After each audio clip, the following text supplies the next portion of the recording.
have often resulted into demonstrations by our people demanding their rights, with the state often resulting to brutal suppression of such demonstrations that unfortunately lead to loss of life as well as property.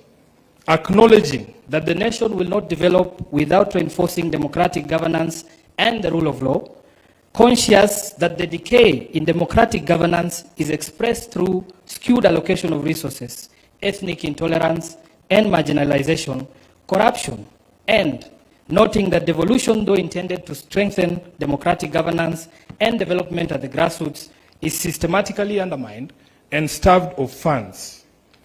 Now, therefore, His Excellency President Dr. William Ruto, CGH, and the Right Honorable Raila Odinga, EGH, being the party leaders of the largest political parties in Kenya and bearing the greatest political responsibility, acknowledge the need in setting up a broad platform for collaboration and cooperation between all political forces and other stakeholders in the Kenyan society to address these long-standing challenges that threaten our nationhood.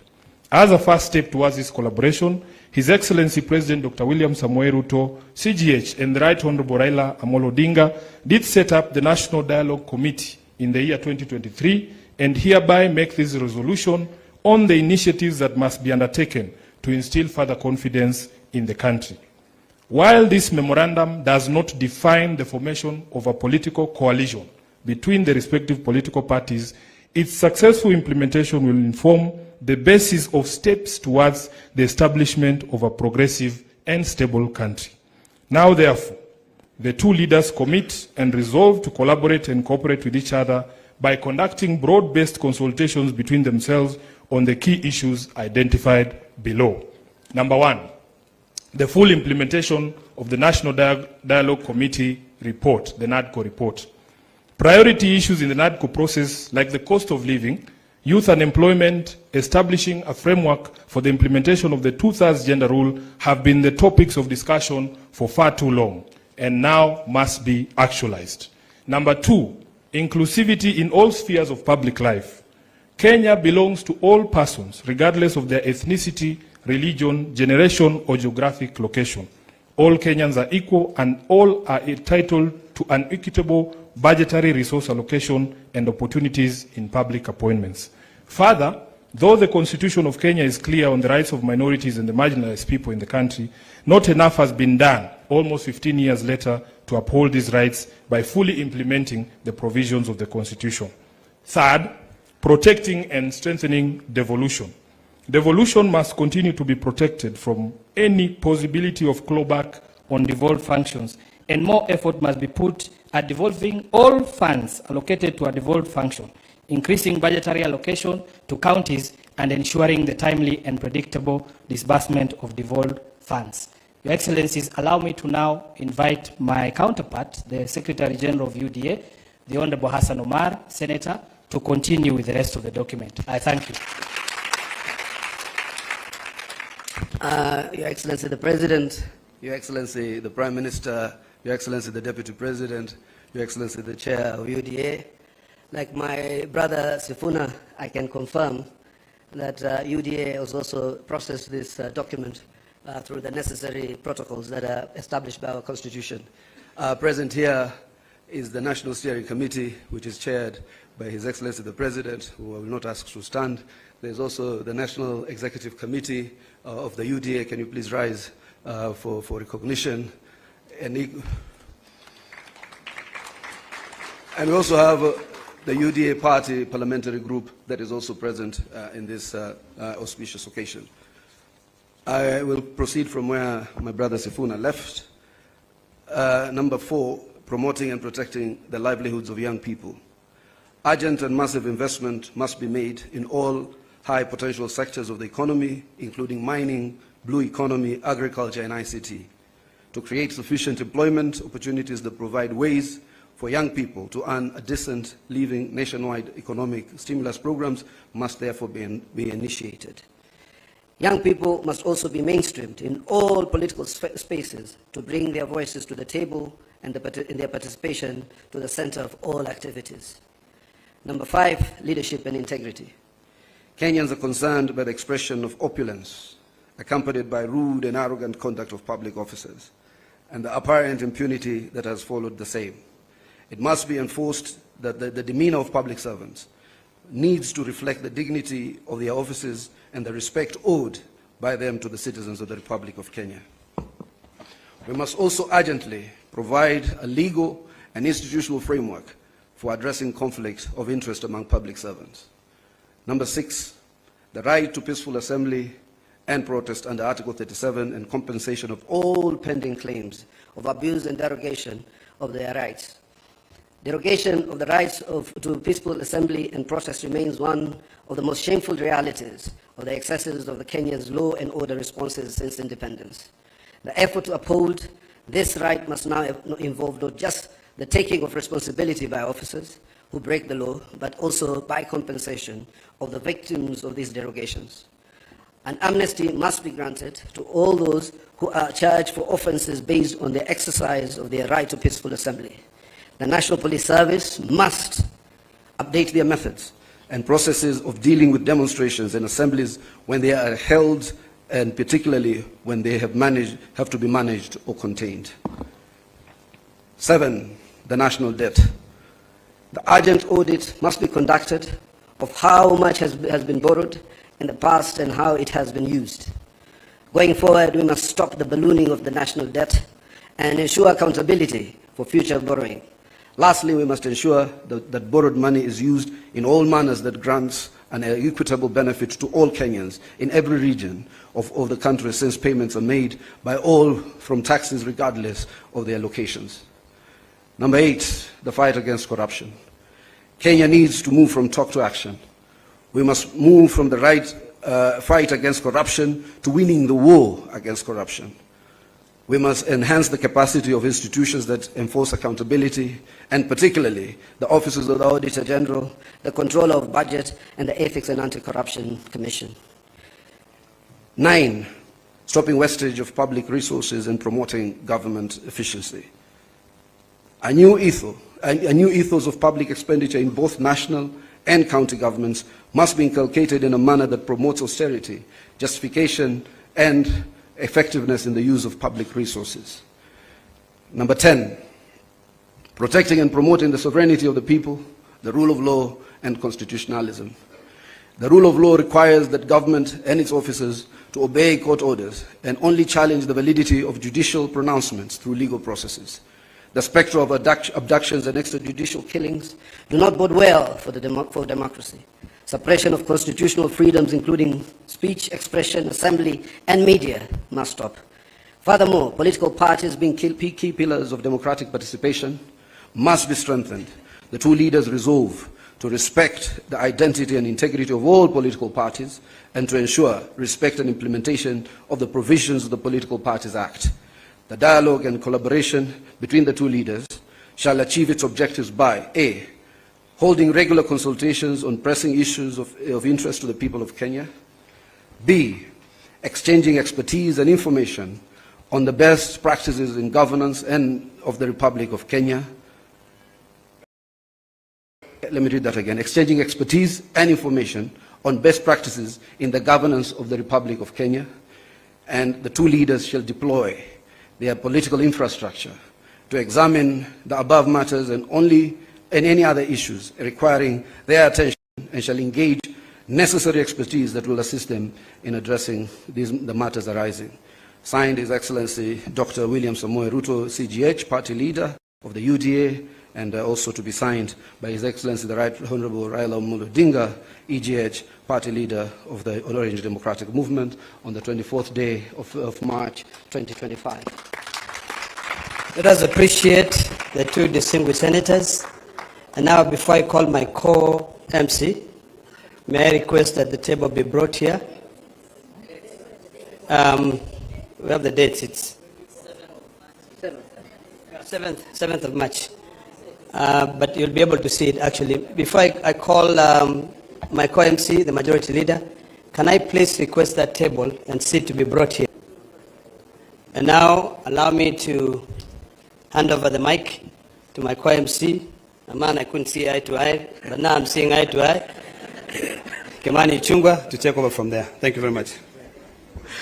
Thank you, my co-MC, Senator Ledama. Your Excellency, as the stage is set, as my co-MC, Senator Ledama, has said, we are here to witness as you and His Excellency, Right Honorable Prime Minister Raila Odinga, sign this MOU, which forms a framework of how we will work together as the two largest political parties. Your Excellency, as we've been told, you and His Excellency the Prime Minister are leaders of the two largest political parties in the country. That means, Your Excellency, that you also bear a greater responsibility than any other political parties or political leaders in the country. And with that responsibility, Your Excellency, you and Prime Minister are expected to bear the responsibility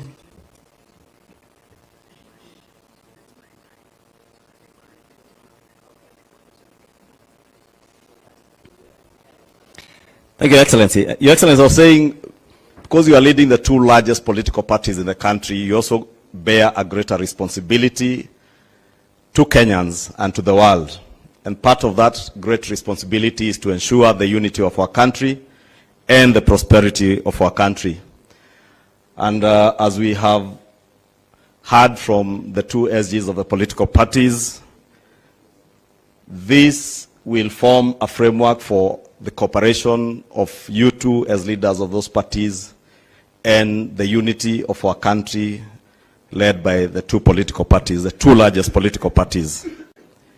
Your Excellency, I will be inviting those who will be flanking you and the Prime Minister as we sign, as I also try to buy some time for the Secretariat to get organized.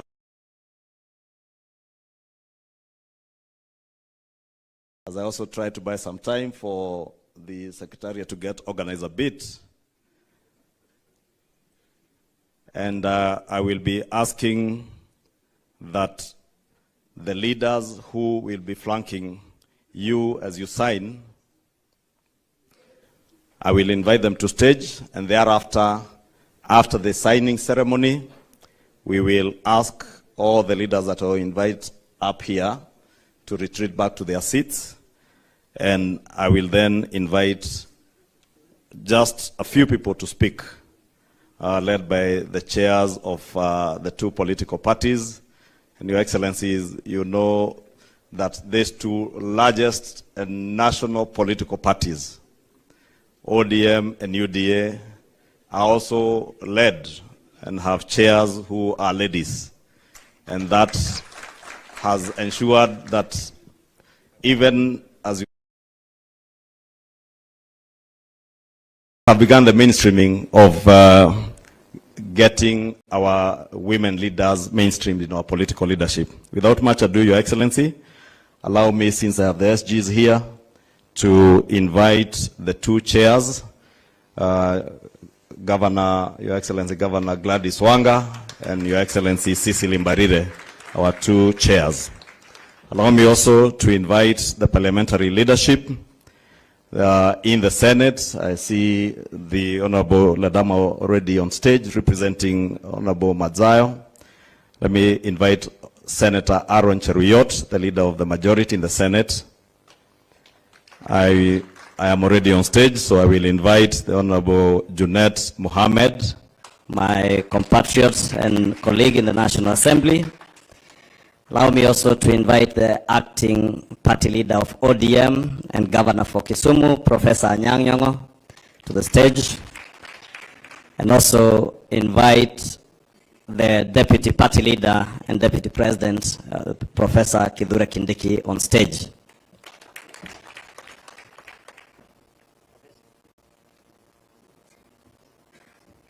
Once you are all settled, Professor, you go to the other side. Professor Kithure Kindiki, Deputy President, to the right. You can also see these two largest political parties are the only parties with professors in their leadership and have women chairs. It is now my singular honor to invite the Right Honorable Prime Minister, His Excellency Raila Amolo Odinga, baba wa kila mtu to stage.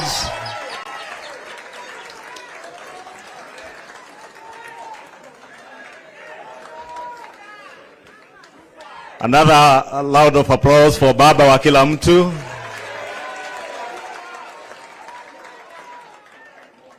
Now finally to invite His Excellency the President of the Republic of Kenya and the party leader of UDA to the stage. The Secretary Generals of the two political parties, you will take the documents and please, you may take your seats. The two SGs, you will show our party leaders the pages to sign.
A hand applause to the two party leaders as the two Secretary Generals confirm that they have fully signed together with our legal personnel,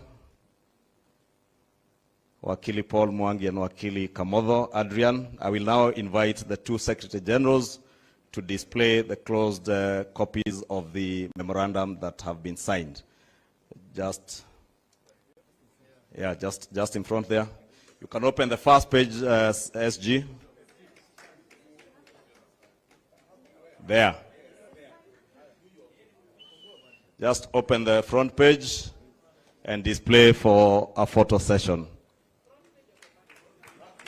Front page, front page.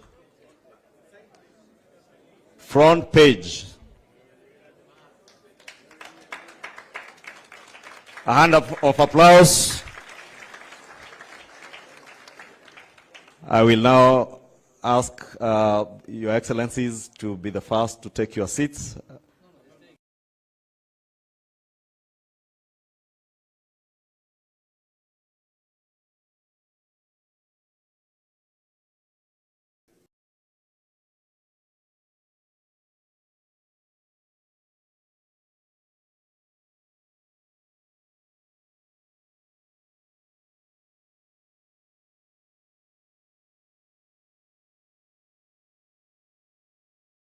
We will try to be very quick. I will now want to invite the chairperson of the ODM party to make her very brief remarks.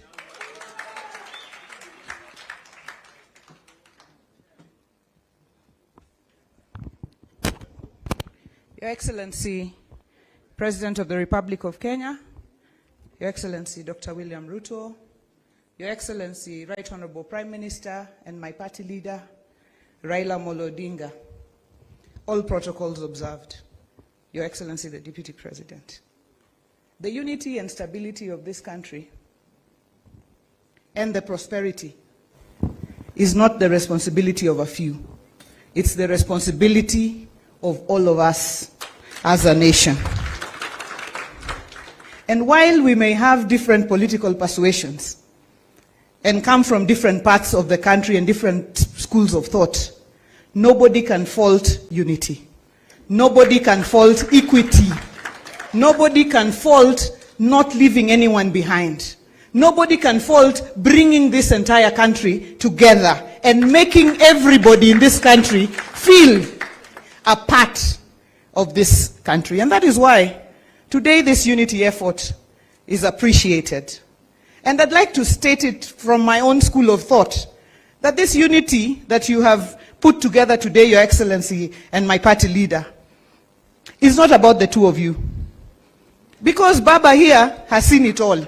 In fact, he has enough for his and all generations. His Excellency the President has sat on all positions. So in my thinking, this unity is for the young people of this country. It's for all of us. It's for the women. It's for the marginalized. It's for those Kenyans who have felt like they have never been part of Kenya because have always been left behind. And let me state in conclusion, as the national chairman of the ODM party, and as I say, the largest party south of Sahara and north of River Limpopo, the ODM party, our party leader, and on behalf of this party, officials and members across the country, all 47 branches, we are behind this unity, we are behind this agreement, we will support it, we will support the broad-based arrangement, na tuko pamoja mpaka mwisho. Asante and God bless Kenya. Thank you, Governor Wanga. It's now my pleasure to invite my party chair and the governor for Embu, Honorable Cecily Mbarire, on stage.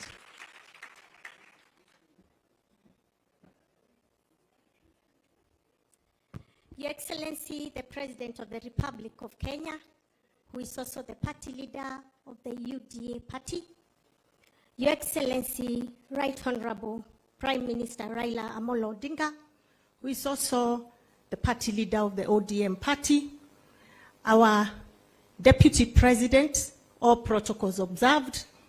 It is a great pleasure to be part of this historic event.